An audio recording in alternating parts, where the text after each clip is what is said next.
পরিবর্তন চাই, উন্নয়নের জোয়ার বইয়ে দেওয়ার জন্য সেই জোয়ার শুরু হোক পুরুলিয়া থেকে। এবার একক লড়াইয়ে অবতীর্ণ হয়েছে প্রদেশ কংগ্রেস। নেপাল মাহাতো একটা ফ্যাক্টর বাঘমুন্ডি বিধানসভা কেন্দ্রে কংগ্রেসের এই আদি মুখ। এই ভোট ভাগাভাগির ফলে বাম এবং কংগ্রেসের মধ্যে কার লাভ হবে, কার ক্ষতি হবে, এই লিডটাকে যদি ধরে রাখতে পারে বিজেপি, তাহলে বিজেপি মনে করছে তৃণমূল কংগ্রেসের থেকে বাঘমুন্ডি বিধানসভা তারা কেড়ে নিতে পারবে। ভোট শতাংশ কমে যায় তাহলে কিন্তু তৃণমূলকে বাঘমুন্ডি বিধানসভায় কঠিন চ্যালেঞ্জের সম্মুখীন হতে হবে। যোগ বিয়োগ গুণ ভাগের এই বিশ্লেষণের মধ্যে কে কোথায় দাঁড়িয়ে?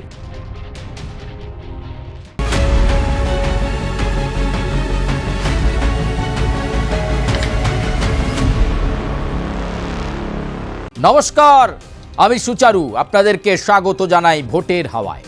আর ভোটের হাওয়া মানেই রাজনৈতিক উত্তাপ এই মুহূর্তে চরমে। তার কারণ প্রথম দফার ভোটের আর মাত্র কয়েকটা দিন বাকি। এই মুহূর্তে অ্যাসিড টেস্টের সামনে দাঁড়িয়ে শাসক দল বিরোধী রাজনৈতিক দলগুলি কার প্রচার মানুষের মন জয় করল। ইভিএমে মানুষ তার জবাব দেবে আর ফলাফল জানা যাবে 4 মে। প্রস্তুতি রাজনৈতিক দলগুলোর তুঙ্গে, ইস্তেহারের পরে ইস্তেহার, প্রতিশ্রুতির বন্যা। রাজনৈতিক দলগুলো হাত জোর করে যাচ্ছেন একবার সুযোগ দিন। আবার কেউ বলছেন আগেও সুযোগ দিয়েছেন, আবারও উন্নয়নের কাজ করার জন্য সুযোগ দিন। মানুষ বুঝে নেবে তার গণতান্ত্রিক অধিকার প্রয়োগ করার মাধ্যমে যে কে সবচেয়ে প্রয়োজনীয় তার বিধানসভা কেন্দ্রের জন্য। আর আজকে যে বিধানসভা কেন্দ্রের কথা বলবো সেই বিধানসভা কেন্দ্র পুরুলিয়ার অন্তর্গত বাঘমুন্ডি বিধানসভা কেন্দ্র। আসুন এই বাঘমুন্ডি বিধানসভা কেন্দ্রের সমীকরণটা কীরকম, রাজনৈতিকভাবে সেখানে কিন্তু ত্রিমুখী লড়াই রয়েছে। সেই ত্রিমুখী লড়াইয়ে কে কোথায় দাঁড়িয়ে ছবিটা কীরকম সেটাই কিন্তু আজকে আমাদের প্রতিবেদনে আমরা তুলে ধরব এই ভোটের হাওয়াতে। তাই সরাসরি প্রতিবেদনে চোখ রাখবেন, অবশ্যই লাইক করবেন, কমেন্ট করবেন এবং সাবস্ক্রাইব করবেন। বাঘমুন্ডি বিধানসভা কেন্দ্র ছবিটাতে আপনারা দেখতে পাচ্ছেন, একদিকে কংগ্রেসের নেপাল মাহাতো, একদিকে কংগ্রেসের নেপাল মাহাতো। কংগ্রেসের একটা ফ্যাক্টর আছে বাঘমুন্ডি বিধানসভা কেন্দ্রতে, কংগ্রেসের দীর্ঘদিনের ভোট শতাংশ আছে, কংগ্রেসের সংগঠনও ছিল। এবার একক লড়াইয়ে অবতীর্ণ হয়েছে প্রদেশ কংগ্রেস। শুধু তাই নয়, নেপাল মাহাতোকে এবার বাজি ধরছে কংগ্রেস। এই বাঘমুন্ডি বিধানসভা থেকে নেপাল মাহাতো জিতে আসবেন বলে বিশ্বাস রাখছে কংগ্রেসের কর্মীরা, নেতৃত্ব। প্রায় 20 সাল বাদ কংগ্রেস সিদ্ধান্ত নিয়েছিল যে এবারের নির্বাচনে তারা একক শক্তিতে লড়বে। হাইকমান্ডও জানিয়ে দেয় যে কোনো অসুবিধে নেই, এবার কারোর সাথে জোট করতে হবে না, বামেদের সঙ্গে জোট ছাড়াই এবার লড়াই করছে কংগ্রেস। পুরুলিয়াতে নেপাল মাহাতো সেই জায়গা কতটা তৈরি করতে পারবেন সেটা খুব গুরুত্বপূর্ণ। আর আরেকদিকে রয়েছেন সুশান্ত মাহাতো, তৃণমূল কংগ্রেসের প্রার্থী বাঘমুন্ডি বিধানসভা কেন্দ্রে। আর অন্যদিকে রয়েছেন বিজেপির প্রার্থী রহিদাস মাহাতো। বিজেপি বলছে বাঘমুন্ডি বিধানসভা কেন্দ্রে পরিবর্তন চাই, উন্নয়নের জোয়ার বইয়ে দেওয়ার জন্য সেই জোয়ার শুরু হোক পুরুলিয়া থেকে। পুরুলিয়া থেকে বিজেপির সাংসদ আছে জ্যোতির্ময় সিং মাহাতো, তিনি দলেরও গুরুত্বপূর্ণ পদাধিকারী। দলের কেন্দ্রীয় নেতৃত্ব উঠে পড়ে লেগেছে এই বাঘমুন্ডি আসনকে ছিনিয়ে নেওয়ার জন্য। কিন্তু বাস্তবের প্রেক্ষাপটে রাজনীতির জটিল অঙ্কে যোগ বিয়োগ গুণ ভাগের এই বিশ্লেষণের মধ্যে কে কোথায় দাঁড়িয়ে, আজকে সেটাই আমরা খোঁজার চেষ্টা করব। এই 3 জন হেভিওয়েট প্রার্থীর দিকে অবশ্যই নজর রয়েছে পুরুলিয়াবাসীর, বিশেষ করে বাঘমুন্ডিবাসীর। তৃণমূল কংগ্রেস, বিজেপি, কংগ্রেস কার দিকে পাল্লা ভারী? যদিও এখানে বামেরাও প্রার্থী দিয়েছে, তবে বামেরা সে অর্থে বাঘমুন্ডি বিধানসভায় এবারে কোনো ফ্যাক্টর নয়, এমনটাই বলছেন রাজনৈতিক বিশ্লেষকরা। চলুন একটু অতীতের নির্বাচন যে ফলাফল, সেই ফলাফলগুলোর দিকে আমরা একটু চোখ রাখি। সেখানে একটুখানি বিশ্লেষণ করে দেখি যে ভোট শতাংশে বাঘমুন্ডির মাটিতে বাঘ কে। 2021 সালে তৃণমূল জিতলেও 2019 এবং 2024 সালের লোকসভা নির্বাচনে এই বিধানসভা কেন্দ্র থেকে লিড পায় বিজেপি। দুর্দান্ত একটা সমীকরণ। 21 সালে বাঘমুন্ডি বিধানসভা কেন্দ্র থেকে জিতেছিল তৃণমূল কংগ্রেস। বড় ভোটের ব্যবধানে তৃণমূল কংগ্রেস বাঘমুন্ডি বিধানসভা কেন্দ্র থেকে জিতেছিল।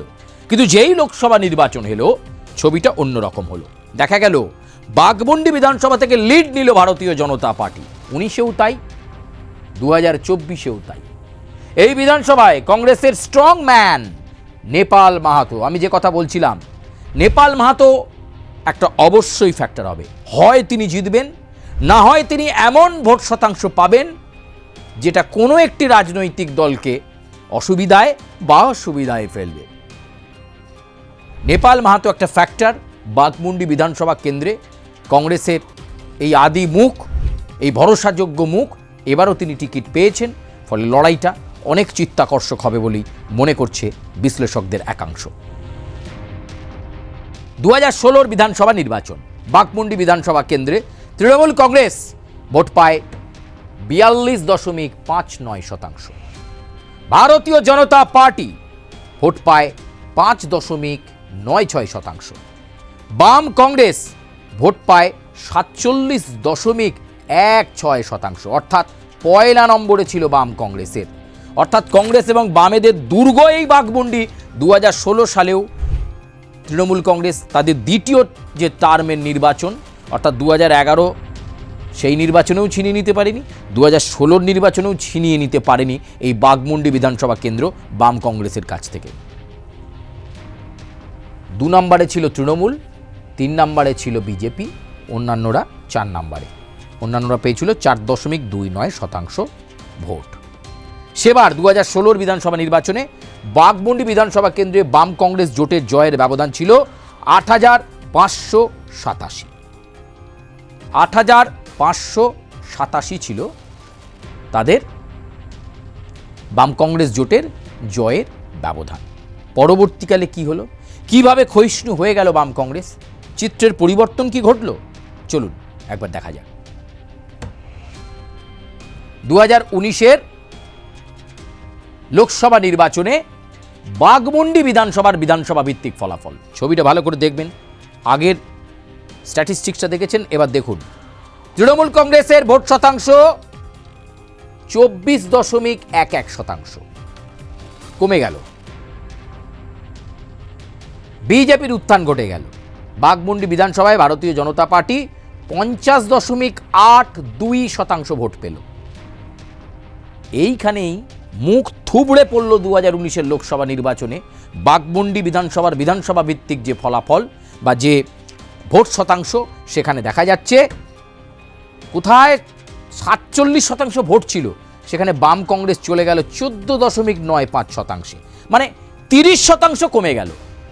একটা জোট, সেই জোট এমন জোর ধাক্কা খেলো, 30% ভোট তারা লুজ করে ফেলল।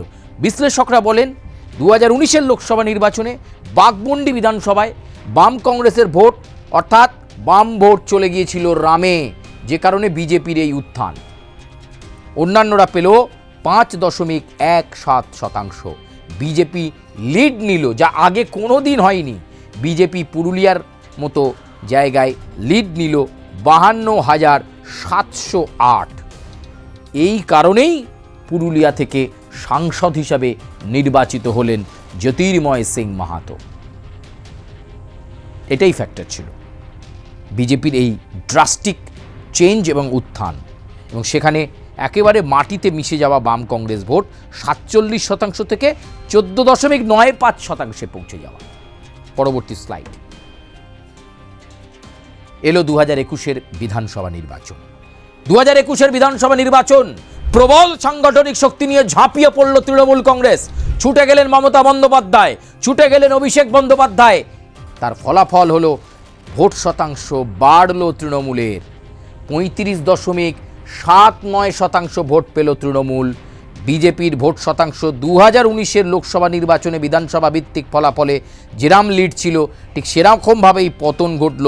50 থেকে চলে গেল বিজেপির ভোট শতাংশ 30.02। আবার খানিকটা বাম কংগ্রেস ঠেলা দিয়ে উঠল বলা যেতে পারে, 10% ভোট বাড়ল বাম কংগ্রেসের 24.74। আর এই বাম কংগ্রেসের ভোট বাড়ার ফলেই বিজেপির কিন্তু ভোট শতাংশ নিম্নমুখী হলো। আর যার ডিভিডেন্ড পেয়ে গেল শাসক দল তৃণমূল কংগ্রেস। তৃণমূলের জয়ের ব্যবধান 13,969। এইটাই হচ্ছে খুব গুরুত্বপূর্ণ স্ট্র্যাটেজিক চেঞ্জ হলো এবং সেখানে তৃণমূল কংগ্রেস তাদের বিধায়ক পেয়ে গেল।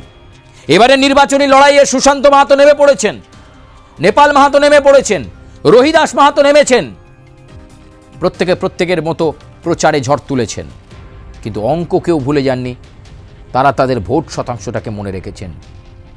বিজেপি মনে রাখছে 2021-এর বিধানসভা নির্বাচনে তাদের কিভাবে ভোট শতাংশ কমে গিয়েছিল, 30.02% তারা ভোট পেয়েছিলেন। আর তৃণমূলও মনে রেখেছে 35.79% তৃণমূল পেয়েছিল, বিজেপির থেকে 5% ভোট পেয়েছিল এবং তার ভালো ফলাফলের একমাত্র কারণ বাম কংগ্রেসের ভোটের খানিকটা আপ হওয়া। এবারেও কি সেই দিকেই তাকিয়ে থাকবে তৃণমূল? তৃণমূলকে এবার অপেক্ষা করছে। এবার তো আবার বাম কংগ্রেসের জোটও হয়নি, ফলে ভোট ভাগাভাগির একটা ব্যাপার রয়েছে। এই ভোট ভাগাভাগির ফলে বাম এবং কংগ্রেসের মধ্যে কার লাভ হবে, কার ক্ষতি হবে, না সেটা আমরা বলবো না, সেটা সময় বলবে। এবার পরবর্তী স্লাইড। 2024-এর লোকসভা নির্বাচন, বাঘমুন্ডি বিধানসভা ভিত্তিক ফলাফল। আবার তৃণমূলের খানিকটা হলেও পয়েন্ট কমলো, 35% থেকে 34.19% ভোট পেল তৃণমূল 2024-এর লোকসভা নির্বাচনের নিরিখে বাঘমুন্ডি বিধানসভা ভিত্তিক ফলাফলে। ভারতীয় জনতা পার্টির কি হলো? ভোট শতাংশ আবার বাড়ল 39.52। বাম কংগ্রেস আবার 10% ভোট লুজ করলো। মানে অঙ্কের মতো যেন ওটা ফাড়া হচ্ছে আর কি, সাপলুডোর মতো খেলা। বাম কংগ্রেস পেল 14.02। বিজেপির লিড 11,240 ভোটে লিড নিল ভারতীয় জনতা পার্টি। ফলে এই কারণেই কিন্তু রোহিদাস মাহাতো বারবার দাবি করছেন যে এবার পরিবর্তন হবে, কারণ সাম্প্রতিকতম সময়ে লোকসভা নির্বাচনের নিরিখে বাঘমুন্ডি থেকে লিড পেয়েছে বিজেপি।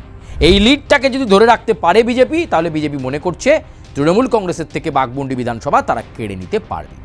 চলুন এবার লাস্ট স্লাইড। নেপাল মাহাতো একটা ফ্যাক্টর, আবার বলছি, কংগ্রেস কতটা ভোট কাটলো, কতটা ভোট পেলেন কংগ্রেসের, প্রদেশ কংগ্রেসের নেপাল মাহাতো, সেটা একটা ফ্যাক্টর। আর অবশ্যই গত বিধানসভার তুলনায় ভোট সামান্য কমার সম্ভাবনা তৃণমূলের, ফলে এটাও তৃণমূলকে যথেষ্ট চাপে রাখছে। 2021-এর বিধানসভা নির্বাচনে জয়লাভ এসেছিল ঠিকই, সুশান্ত মাহাতো তিনি অনেক বেশি কনফিডেন্ট, এটাও ঠিক, কিন্তু এটাও তাকে মাথায় রাখতে হচ্ছে যে যদি ভোট শতাংশ কমে যায় তাহলে কিন্তু তৃণমূলকে বাঘমুন্ডি বিধানসভায় কঠিন চ্যালেঞ্জের সম্মুখীন হতে হবে। তা আপনারা কি মনে করছেন, এই কেন্দ্রে তাহলে এক্স ফ্যাক্টর কংগ্রেসের নেপাল মাহাতো? এই কেন্দ্রে কার জয়লাভ?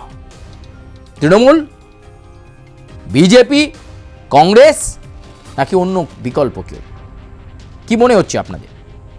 আপনারা আপনাদের সুচিন্তিত মতামত কমেন্টে জানান।